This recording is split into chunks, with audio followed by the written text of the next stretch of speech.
Coming up on Good Morning Northwest, in a surprise reversal this weekend, our region is now cleared for phase 2 of reopening.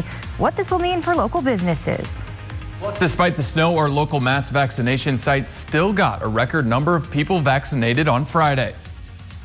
And that snow continues to come down early this morning. A look at how much longer it's expected to last. Your work week forecast, it's all coming up. From Can't KVU Local News, this is Good Morning Northwest. Good morning, Northwest, and thanks for starting your work week with us. I'm Monica Petrozelli. Definitely snowing out the door for me. Luckily, it's President's Day, so I think a lot of people are going to avoid the commute this morning. But Kristen, how is it looking? Yeah, we're still seeing that snow coming down at times, so piling up. A lot of locations, even over a foot of snow on the ground. This was the accumulating snow from Friday, Saturday into our day on Sunday, and it continues to pile up this morning. So as we're giving you a live look right now, you can see some of those snow-covered roads that we have from Richland's Columbia Point. The snow continues to come down at times with scattered snow showers around the area, and we have temperatures early this morning that are starting off in the teens in some locations, so super cold around the area. As we plan out your day today, that President's Day forecast will have a little bit of some dry time, I think, by lunchtime, and then by later on this afternoon, we'll have that chance for a wintry mix. There's a slight chance for maybe some rain and snow showers in some spots. Temperatures should be climbing up into the low 30s for today. We're looking at a pretty decent warm up though in store for us. I'll have more details in that full forecast that's coming up. Thank you, Kristen. Well, after announcing that the South Central region wasn't allowed to move to phase 2 like the rest of the state, the Washington Department of Health said yesterday that decision is being reversed. Turns out the region made up of Benton and Franklin counties, Yakima County, Kittitas, Walla Walla, and Columbia counties had met the metrics to move forward. It only didn't appear that way due to a data input error. That means that restaurants, bars, and gyms will all be allowed to open indoor services at 25% capacity. Indoor entertainment also increases by 25% capacity, and outdoor entertainment increases to groups of 15. Washington health officials said the state will focus on administering second COVID-19 vaccine doses this week. And because of that, appointments to get a first dose will be limited. The Department of Health says providers requested about 170,000 second doses for this week, which is significantly higher than the state's allocation of around 92,000 second doses. The difference is likely because some providers in Washington used doses of vaccine intended to complete the 2-dose vaccine series as an initial dose in January. Unfortunately, officials said this means a portion of this week's available first doses will need to be used to fully vaccinate people who've already gotten their first shot. Despite the snowfall, the Benton County Fairgrounds mass vaccination site in Kennewick still administered over 1,400 vaccines on Friday, making it their most successful day at the site so far. Weather delays are expected for this week's shipment of vaccine doses, so the mass vaccination site will only be open for 3 days this week. That'll be from Thursday through Saturday. On those days, appointments will be made available from 9 a.m. to 2 p.m. Anyone who got their first vaccination at the Benton County Fairgrounds should make a follow-up appointment there for their second dose. Some progress is being made with the vaccination process here in the U.S. As of Saturday, the Center for Disease Control and Prevention reports more than 50 million doses of the COVID-19 vaccine have been administered in the U.S. That's roughly 72% of the doses that have been delivered, and more than 2 million more than Friday's total. According to the CDC, more than 37 million people have received at least a single dose of the vaccine. Roughly 13 million have had both shots. A new study shows the Pfizer COVID-19 vaccine reduces symptomatic infections by more than 90%. The rate of people who were infected and felt sick decreased by 94% among those who had 2 doses of the vaccine. That's very close to the 95% protection rate found in Pfizer's clinical trial. The rate of serious illness was reduced by 92%. The Israeli study looked at 1.2 million people. About half had been vaccinated. A COVID-19 test will not be required to fly within the United States. The Centers for Disease Control and Prevention decided not to recommend tests for domestic air travel. Federal officials said that they had been considering making it a requirement. For now, the agency will continue to review options for containing the spread of the virus on planes. Even though there is no test recommendation, the CDC still doesn't encourage people to travel during the pandemic. The U.S. Food and Drug Administration moved too quickly to allow coronavirus antibody tests. That's the message from two top officials with the agency.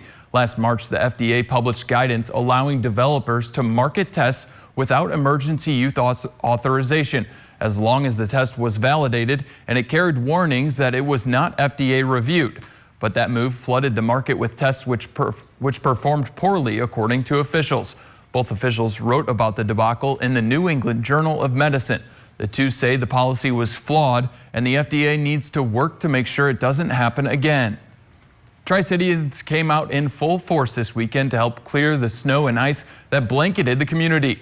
People saw snowplows, snow blowers, shovels, brooms, and more helping to clear streets all day Saturday as the snow kept falling. The wintry conditions are expected to lighten up later this week.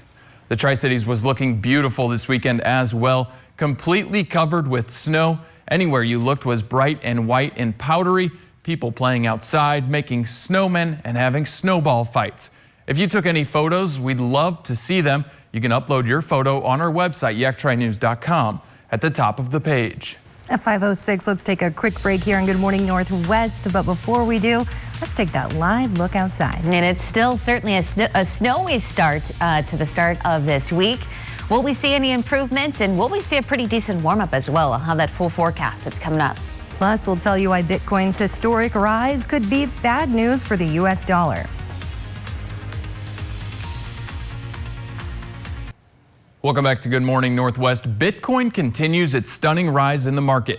On Sunday, the digital currency almost hit $50,000. And just in the last few months, it has more than doubled in value. Investors have sent its price skyrocketing during the pandemic as the Federal Reserve cut interest rates to near zero in March last year. That move weakened the U.S. dollar.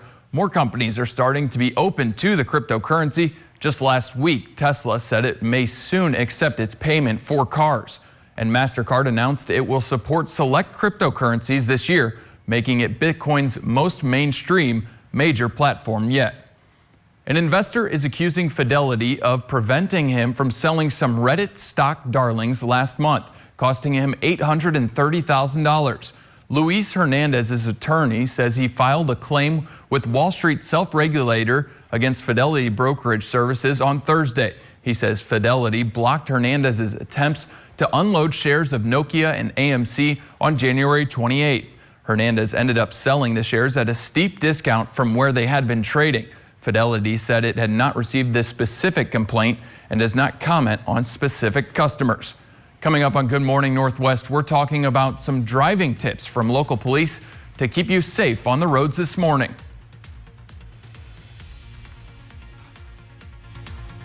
Welcome back. News from across America. President Biden is introducing part of his plan to work with people of faith to combat poverty, racism, and climate change. The president signed an executive order yesterday to relaunch the White House Office of Faith-Based and Neighborhood Partnerships. The White House says the order will promote partnerships with religious and secular organizations to better help people in need. Biden said that working with civil groups is essential to addressing challenges like the pandemic, systemic racism, and the climate crisis. The Biden administration is moving to reverse one of the most controversial health care moves made by former President Trump, namely letting states require Medicaid recipients to work in order to get coverage. The move comes 2 weeks after President Biden signed an executive order on Medicaid and the Affordable Care Act. He ordered the review of any agency policies that might reduce coverage or create unnecessary barriers for enrollees. The Centers for Medicare and Medicaid Services say a work mandate wouldn't promote the objectives of the program. The Internal Revenue Service has now started accepting tax returns. It may seem early, but it's actually later than usual. Typically, you can file in the second half of January, though many people don't have all the necessary paperwork by then. The IRS had to delay things this year, though, because it dedicated resources to the second round of economic relief payments late last year. The deadline to file is the same as usual, April 15th. You can get a 6-month extension if you ask before then, but if you owe taxes, they are due in April no matter what. Also, if you received unemployment benefits this year and didn't have federal tax withheld from the payments, you could owe Uncle Sam. Well, Tri-Cities residents woke up this weekend to their cars covered under inches of snow. Take a look all through the area. People clearing powder off their hoods, windows, doors, and tires. Police say you need to get all of that off before going anywhere to stay safe. If you did go out this weekend, you probably saw drivers slowing down and leaving plenty of space between vehicles. Police say that's the best thing that you can do to keep you and others around you safe if you have to go outside. According to Washington State Patrol, hundreds of car crashes are common the weekend after it snows. In order to prevent this from happening, stay home if you can. Let's check in now with Chief Meteorologist Kristen Walls, who has been tracking all of this snowfall. And Kristen, you know, it has been quite pretty, at least. I know it has been. You know, and it was over the weekend, the majority of this fell. Most people stayed indoors or maybe stepped outside with their kids, played in some of the snow. Thankfully, today it is President's Day, and so the kids are at home. Some folks are lucky enough to stay home from work for today, but the snow-covered roads and the snow continues to fall out the door this morning. One thing I want to point out, the sunrise today is now before 7 o'clock at 6:59 early this morning, although we're not going to see a whole lot of some sunshine as that snow is coming down. Winter weather advisories continue for the Columbia Basin, Tri-Cities into Yakima, and then we also have that winter storm warning, which is still in place for the foothills of the Blues and the Blues. That goes until noon today, a little bit longer though for portions of the mountains and those higher elevations, but a lot of snow to get through still early this morning. Closer look here around the Tri-Cities, that light snow from Kennewick over into Richland. Along 82 here, we still have some pockets of some moderate snow that are coming down at times. Similar story for Yakima. This is reducing visibility just a little bit, adding to the snow that we already have, and also a little bit of some light snow here from Walla Walla down into Milton Freewater and even Pendleton this morning. So we'll continue to see this going through at least the first half of the day today, and then we will see some improvements. But this is that third system that continues to make its way through before we'll finally start to see some improvements here to that forecast. So here is Futurecast as we take you throughout your morning, slowly but surely seeing a lot of the snow coming, winding down by later on this morning into the afternoon hours. I think we'll still stay mostly cloudy. There is even a chance to see a wintry mix by later on this afternoon, especially from the Tri-Cities and areas to our east into the foothills of the Blues. The snow continues for portions of the mountains. Now notice overnight tonight into early tomorrow morning, there's 9 a.m. keeping that chance for a wintry mix around the Tri-Cities and areas to our east into the foothills. First half of the day, going back to some sunshine by Tuesday afternoon, and then finally by Wednesday, really seeing this all clearing out. Should be a beautiful day overall, mostly sunny, and we're also looking at some warmer temperatures back close to 40 degrees for your day on Wednesday. So there will be some snow melting here over the coming days. Now, as far as how much more snowfall we're expecting over this morning, a couple of more inches for portions of the Tri-Cities. Foothills, some slightly higher amounts between 2 to 5. The Blue Mountains, 12 to 25 inches. So a lot more snowfall to get through into the portions of the mountains. And then the Yakima Valley, slightly higher amounts there as well. So as we get you throughout the day today, these temperatures will be climbing slightly above freezing. We're at 22 right now, Tri-Cities, 19 in Walla Walla, and then down to about 21 in Yakima. Thankfully, not much of a wind early this morning, so pretty calm across the area, so there's not much of a wind chill to speak of early this morning. So temperatures for this afternoon, jumping up to 32 for Yakima, over into the Tri-Cities at 34, 37 today for Hermiston, and then we should be right at that freezing mark, Walla Walla, 35 in Pendleton. So overnight tonight, just a slight chance for a rain or snow mix as temperatures fall through the 20s. So there's your 7-day, climbing up to 40 on Wednesday. Might have a slight chance for another snow chance there on Thursday at 35. And then for this weekend, we're looking at 46 Saturday, 51 degrees on Sunday as those winds pick up. So certainly well above our freezing mark. And then even in Yakima, should be beautiful Wednesday at 43 and a slight chance, maybe another snow shower or two Thursday at 34.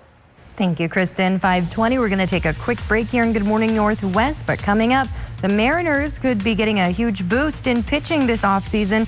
Your sports news is coming right up. Welcome back to Good Morning Northwest. Chris Harrison, host of The Bachelor reality series on ABC, says he is stepping aside for a period of time. The longtime host acknowledges making racially insensitive remarks in defense of a contestant named Rachel Kirkconnell. In old social media post, Kirkconnell was photographed dressing as a Native American and attending a pre-Civil War plantation-themed party. While Harrison initially criticized the controversy as cancel culture, he later apologized for appearing to defend racism. Harrison says he won't appear in the traditional After the Rose special, but it's not clear how long he'll be off the popular show as host. Meghan Markle is expecting her second child, according to a spokesperson for the Duchess of Sussex. She and Prince Harry are formally announcing that their son Archie, who turns 2 in May, is going to be a big brother. The happy news, which they revealed on Valentine's Day, comes after Meghan suffered a miscarriage last July. Harry, aged 36, and Meghan, who is 39, stepped down from their roles as senior royals last year. One of the reasons was reported to be their desire to have a more normal family life. They currently live in Montecito, California. Left-hander James Paxton is returning to the Seattle Mariners after an injury-filled second season with the New York Yankees. The 32-year-old left-hander and the Mariners agreed Saturday to a one-year, $8.5 million deal. Paxton can earn an additional $1.5 million in performance bonuses for starts, $150,000 each for 6 to 10, and $750,000 more over starts 11 to 22. The pitcher was a fan favorite during his first stint in Seattle. His best seasons came in 2017 and 18 when he went a combined 23 and 11 with a 3.40 ERA. The number 1 ranked Gonzaga Bulldogs wasted little time taking a commanding lead over San Francisco Saturday afternoon and cruised to a 100-61 win. Drew Timme had 21 first-half points on the way to a game-high 28 to go along with 10 rebounds. With the win, Gonzaga improves to 20-0 this season. Next up for the Bulldogs, the final homestand of the season. Games against St. Mary's and San Diego, just 2 wins away from their first ever undefeated regular season. Check this out. Over the weekend, one swing put Jordan Spieth closer than ever to ending a long and mystifying slump. And it served as a reminder that he still has a long road ahead at the AT&T Pebble Beach Pro-Am. 2 shots behind with 3 holes to play on Saturday, Spieth holed out with an 8-iron from 160 yards for eagle on the 16th hole. The start of a stunning turnaround that sent him to a 1-under 71 and a 2-shot lead going into the final round. The timing was ideal for Spieth, who has been without a victory worldwide in his past 79 events since he won the 2017 British Open at Royal Birkdale. All right, let's get you over to that close to home forecast at 5:57. The snow continues to come down, at least for the first half of the day today. And we're going to see numbers just above that freezing mark, so a little bit warmer than what we had over the weekend. 33 degrees today in Burbank and Kennewick, Richland today also at 33. A little bit drier by later on this afternoon. That winter storm warning continues further to our south. We'll have a little bit of some morning snow, even a slight chance for some a wintry mix later on this afternoon. 35 degrees today in Pendleton, 34 in Touchy. Irrigan today jumping up to about 36. And that winter weather advisory still in place here for the Yakima Valley. Couple of more inches of snowfall expected for the first half of the day. 34 for Granger into Sunnyside. Wapato today jumping up to about 33. And then those on and off snow showers could be a bit heavy at times. Ellensburg at 32 and then Cle Elum up to 34. Thank you, Kristen. We'll talk about a giant love story. An attraction in Southern California is going downright prehistoric for Valentine's Day. Cabazon Dinosaurs, which is an outdoor trail near Los Angeles, dressed up its massive reptiles in Valentine's Day attire. Oh, they look great. So far, they've been a huge hit, apparently.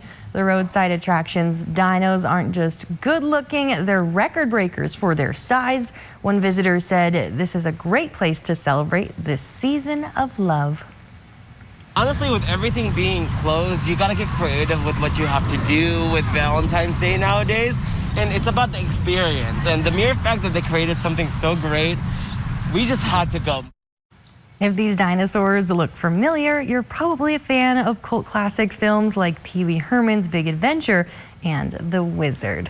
You know, we were stuck inside for Valentine's Day with all that snow, but that was actually pretty nice still. Kind of romantic. Definitely. It was to enjoy the snow, look outside the window and see it all falling down. Very peaceful. Exactly, and just relax for a bit. All right, coming up next on Good Morning Northwest, winter storms over the weekend did leave thousands without power across the Pacific Northwest. Plus, coming up, Donald Trump acquitted by the Senate for a second time. What this means for the former president. Good Morning Northwest continues right now. From Cat KVU Local News, this is Good Morning Northwest. Good morning, Northwest, and thank you for joining us early on this Monday morning. You know, a lot of folks hopefully don't have to commute today because it's President's Day, and a lot of those roads are still pretty messy. But how is it looking, Kristen? Well, the snow continues to fall this morning as well. Winter weather advisories, winter storm warnings, at least for the first half of the day today. But we are looking at some improvement here to the forecast as we take you throughout this afternoon. So a little bit of some light snow from Richland's Columbia Point. There are the snow-covered roads. The primary roads looking a little bit better this morning. The snow plows have been very, very busy at getting the snow cleared from the roads, but we have one band of some moderate snow showers that'll eventually be working into the Tri-Cities in the next 10 or 15 minutes. Walla Walla, Pendleton also, that snow continues to fly with a little bit of a break over into Yakima, at least for now, but very cold still. Temperatures in the teens and low 20s out the door. And as we take a look ahead to your President's Day forecast, mostly cloudy there, so a little bit of a break at lunchtime. Might even have a slight chance for a wintry mix this afternoon at 34. Now, will we eventually see these numbers warm, and when could we eventually see all this snow melt? I'll have your full forecast. It's on its way. Thank you, Kristen. Well, that winter storm blanketed the Pacific Northwest with ice and snow this weekend, leaving hundreds of thousands of people without power and disrupting travel across the region. At least 200,000 people are still without power in the Portland area. One of the area's main utilities warned that some people could experience multiple or prolonged outages as more wind and ice threatened to bring down tree limbs and power lines. Oregon Governor Kate Brown praised utility workers and first responders, but urged everyone else to remain at home as much as possible. A pileup occurred on westbound I-90 near North Bend Saturday as the region dealt with widespread snow. 15 crashes were reported, including 3 rollovers. According to WSP, one trooper's vehicle was hit twice, another was hit once. By late Saturday morning, officials responded to at least 41 spinouts in King County and 156 calls for stranded or abandoned vehicles. WashDOT is asking drivers to slow down during these slick driving conditions. According to the department, over the past 2 days, they've had 2 of their snowplows damaged in traffic collisions. On Saturday, a plow clearing US 395 south of Ritzville was struck from behind by a truck going too fast. And yesterday, a plow was working on northbound US 101 near Hoodsport when a semi jackknifed it. WashDOT is again reminding drivers that even if roads appear bare, they're likely still slick. And with conditions like these, they need every plow out there working. Acquitted. The United States Senate voted to acquit Donald Trump in his second impeachment trial. Although members of both parties voted guilty and it was the most bipartisan vote for conviction in history, some Republicans banded together to oppose the incitement charges. Nadia Romero has the latest. A historic day on Capitol Hill. Mr. Bennett, guilty. Mrs. Blackburn. Mrs. Blackburn, not guilty. President Trump is acquitted for a second time. There's no question, none, that President Trump is practically and morally responsible for provoking the events of the day. We have no power to convict and disqualify a former office holder who is now a private citizen. House impeachment managers say there was no doubt then President Donald Trump incited the mob that attacked the U.S. Capitol on January 6th. Trump stormed our house with the mob he incited, and we defended our house. Trump's defense team says the former president is not responsible for the rioters' actions. The United States Senate decided, as they did, to protect our constitutional way of life and not go down the road of endless impeachments. In Washington, I'm Nadia Romero. This brings us to our poll question of the day. Do you agree with the Senate's decision to acquit former President Donald Trump? Vote now at yaktrinews.com/vote, and we'll have those results at the end of the show. Even though the Senate voted to acquit former President Donald Trump on his second impeachment, sources say he still has concerns. Multiple sources tell CNN that Trump is still worried about facing charges in connection with the siege at the Capitol. Shortly after the Senate's acquittal, Minority Leader Mitch McConnell implied that the legal process should take a close look at Trump's alleged actions regarding the riot. Republican Representative Liz Cheney has previously made comments along the same lines. Last month, acting U.S. Attorney Michael Sherwin says that all the actors who played a role in the attack are going to be charged. The Democrats who prosecuted Donald Trump's impeachment trial are facing criticism from some senators over an attempt to call witnesses. House impeachment managers surprised most Saturday with an announcement that they would like to seek to question Representative Jamie Herrera Butler of Washington State. She had shared her account of a call between Trump and top House Republicans as rioters stormed the U.S. Capitol. But senators said calling witnesses could extend the trial for weeks. In the end, Democrats read a statement from the lawmaker into the record. Herrera Butler represents Washington's 3rd congressional district. At 6:07, let's take a quick break here on Good Morning Northwest. But before we do, let's take that live look on outside. And that snow continues to stack up early this morning. There's going to be some improvements ahead over the coming days. And what about some warmer temperatures? Your full forecast, it's coming up. Now, Cap KVU First Alert Weather with Chief Meteorologist Kristen Walls. And waking up to more snowy conditions around the area on this President's Day. Snow-covered roads, although the snow piles have been very, very busy overnight. Roads are looking a little bit better, but we have one batch of some moderate snow that is working through the Tri-Cities this morning. Also notice our sunrise is now before 7 o'clock this morning at 6:59, although we're not going to see a whole lot of some sunshine today. Winter weather advisories still continue for the Tri-Cities and the Yakima Valley. That goes until noon today. Winter storm warnings that are still in place for the foothills of the Blues and also into the eastern slopes of the Cascades for that same time frame. Although as you get up into the higher elevations and in the mountains, there's still a lot more snow to get through over the next couple of days with some travel restrictions. I'll get to those past reports here coming up.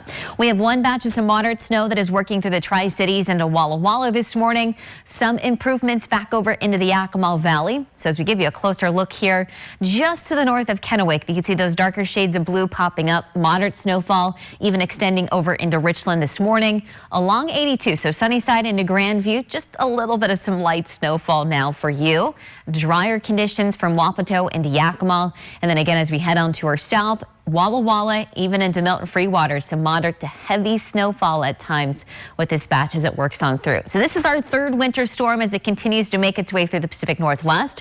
A lot of travel restrictions if you're heading over some of our mountain passes today. So check those pass reports because currently chains are required for Snoqualmie Pass, even Manastash snowing pretty heavy at times where chains are required there. White Pass, traction tires required, and then Stevens Pass, we have traction tires which are advised.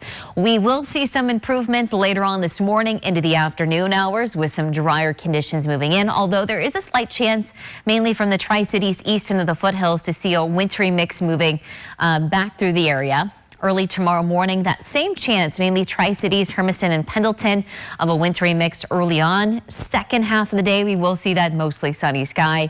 Even those snow showers through those mountain passes will be winding down later in the day Tuesday.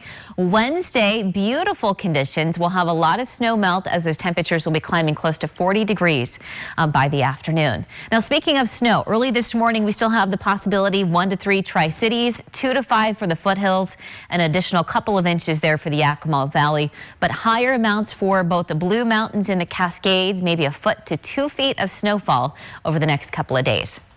Temperatures for today, early this morning, 23 Tri-Cities, 21 for Yakima and Toppenish, and very light winds, thankfully, around the area, so not much of a wind chill to speak of this morning. So 32 this afternoon in Yakima with 34 in Toppenish, 34 degrees today in the Tri-Cities with 37 in Hermiston, 33 for both Dayton and also Walla Walla. So overnight tonight, slight chance for a wintry mix in some locations with those temperatures down into the 20s. So there is your 7-day forecast with some snow melt there on Wednesday, sunshine at 40 degrees. Might have a slight chance for a few more snow showers working back in here Thursday. 46 though Saturday, 51 on Sunday. And then even for Yakima, there's that sunshine for Wednesday at 43. More snow in the forecast Thursday up to 34. Thank you, Kristen. Well, today we celebrate our founding fathers. Today is President's Day. It was originally established in 1885 to recognize the nation's first president, George Washington. The holiday became popularly known as President's Day after it was moved as part of the 1971 Uniform Monday Holiday Act. That came about through an attempt to create more three-day weekends for the nation's workers. While several states still have individual holidays honoring the birthdays of George Washington, Abraham Lincoln, and others, President's Day is now widely seen as the day to celebrate all U.S. presidents, past and present. Coming up in today's GMA